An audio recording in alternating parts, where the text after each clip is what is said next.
General relativity বা সাধারণ আপেক্ষিকতা এর একদম মূলে কিন্তু রয়েছে একটাই সমীকরণ। বলা যেতে পারে এটা হলো পুরো মহাবিশ্বের নিয়মকানুন লেখার বই। তো আজ আমরা আইনস্টাইনের এই বিখ্যাত ফিল্ড ইকুয়েশনগুলো কিভাবে কাজ করে সেটাই ধাপে ধাপে বোঝার চেষ্টা করব। বিখ্যাত পদার্থবিজ্ঞানী পল ডিরাকের একটা অসাধারণ কথা আছে। তিনি বলেছিলেন, ঈশ্বর এই বিশ্ব তৈরিতে সুন্দর গণিত ব্যবহার করেছেন। আর আইনস্টাইনের এই ক্ষেত্র সমীকরণগুলো যেন ঠিক সেই সুন্দর গণিতেরই একটা নিখুঁত উদাহরণ, যা আমাদের মহাবিশ্বের মূল কাঠামোটাকে বর্ণনা করে। জেনারেল রিলেটিভিটির মূল আইডিয়াটা যদি এক লাইনে বলতে হয় তাহলে সেটা হবে এই রকম: বস্তু স্পেস টাইমকে বলে দেয় কিভাবে তাকে বাঁকতে হবে, আর সেই বাঁকানো স্পেস টাইমই বস্তুকে বলে দেয় কিভাবে তাকে চলতে হবে। আজকের এই আলোচনায় আমরা মূলত এই মন্ত্রটার প্রথম অংশের উপরই ফোকাস করব, মানে কিভাবে বস্তু আর শক্তি মিলে স্পেস টাইমের মধ্যে এই বক্রতা তৈরি করে। তো এই যে এত বড় একটা বিষয়, এটাকে আমরা সহজ করে বোঝার জন্য 5টা ধাপে ভাগ করে নিয়েছি।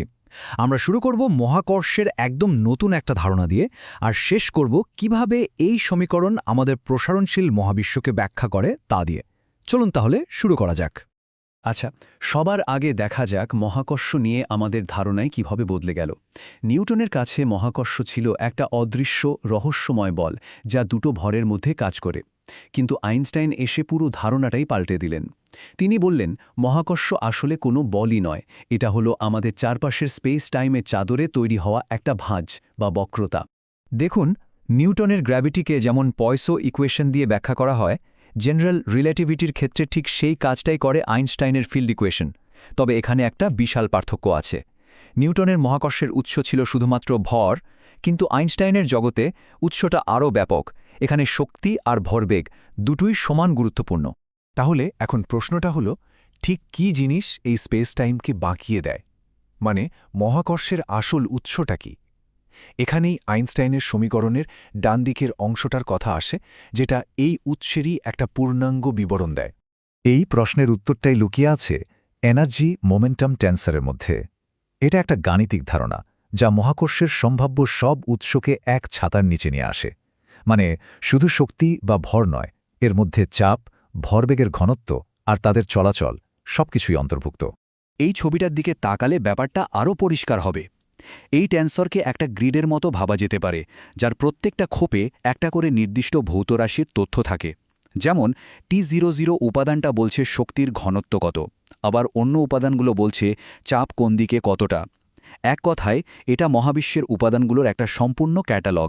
এখন পুরো মহাবিশ্বের সব উপাদানকে একবারে হিসাবে আনা তো প্রায় অসম্ভব, তাই না? তো বিজ্ঞানীরা কি করেন? তারা সহজ কিছু মডেল ব্যবহার করেন। যেমন ধরুন ডাস্ট মডেল, যেখানে ধরে নেওয়া হয় চাপ প্রায় শূন্য।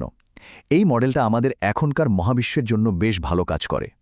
আরেকটা হলো পারফেক্ট ফ্লুইড মডেল, যেখানে চাপকে গুরুত্ব দেওয়া হয়। এটা মহাবিশ্বের একদম শুরুর দিকের অবস্থার, মানে যখন বিকিরণের প্রভাব বেশি ছিল তখনকার জন্য প্রযোজ্য। বেশ, আমরা তো সমীকরণের একটা দিক বুঝলাম, যেটা মহাকর্ষের উৎস নিয়ে কথা বলে। এবার চলুন অন্যদিকে যাই। মানে স্পেস টাইমের যে বক্রতার কথা আমরা বলছি, সেটাকে মাপার উপায়টা কি? এর জন্য কিন্তু আমাদের কিছু বিশেষ গাণিতিক যন্ত্রপাতির দরকার হবে। কোনো বাঁকানো স্পেস টাইমকে বর্ণনা করতে হলে আমাদের এমন একটা ম্যাথমেটিক্যাল টুল বক্স লাগবে যা মেট্রিক নামের একটা জিনিসের পরিবর্তনের হার বা ডেরিভেটিভ মাপতে পারে। সহজ কথায়, মেট্রিক হলো একটা ফাংশন যা স্পেস টাইমের যে কোনো দুটো বিন্দুর মধ্যে দূরত্ব কত তা ঠিক করে দেয়। আর এই দূরত্বের মাপ কিভাবে এক বিন্দু থেকে অন্য বিন্দুতে বদলাচ্ছে, সেটাই আমাদের বক্রতার ধারণা দেয়। এই কার্ভেচার বা বক্রতা মাপার জন্য যে পারফেক্ট টুল, সেটা কিন্তু একবারে আসেনি। এর পেছনে একটা জার্নি আছে। প্রথম ধাপে আসে রিমেন টেন্সর, যা বক্রতার সব রকম তথ্য নিজের মধ্যে রাখে, কিন্তু এটা খুবই জটিল। একে একটু সহজ করে বা বলা যায় এর একটা গড় নিয়ে তৈরি হয় রিচি টেন্সর। আর সবশেষে আইনস্টাইন এর রিচি টেন্সর আর রিচি স্কেলারকে একটা বিশেষ উপায়ে মিলিয়ে তৈরি করলেন তার নিজের টেন্সর, আইনস্টাইন টেন্সর। আর এটাই ছিল তার সমীকরণের জন্য একদম পারফেক্ট। তো আমরা দুটো আলাদা জিনিস দেখলাম, একদিকে মহাবিশ্বের ভেতরের উপাদান আর অন্যদিকে স্পেস টাইমের জ্যামিতি। এখন আসছে সেই গ্র্যান্ড মোমেন্ট, যেখানে এই দুটোকে এক সুতোয় বাঁধা হবে। আইনস্টাইনের সমীকরণের আসল সৌন্দর্যটা কিন্তু এখানেই। আইনস্টাইনকে যে ধাঁধার সমাধান করতে হয়েছিল সেটা হলো কিভাবে এমন একটা সূত্র বানানো যায় যেটা মহাবিশ্বের ভেতরের জিনিসপত্র আর মহাবিশ্বের আকৃতির মধ্যে একটা ব্রিজ তৈরি করবে। আর এই হলো সেই বিখ্যাত সমীকরণ। দেখুন কি অসাধারণ সহজ আর এলিগেন্ট দেখতে। একদিকে জ্যামিতি আর অন্যদিকে বস্তু আর শক্তি, মাঝখানে শুধু একটা সমান চিহ্ন। তাহলে পুরো ব্যাপারটা কি দাঁড়ালো? খুব সহজ।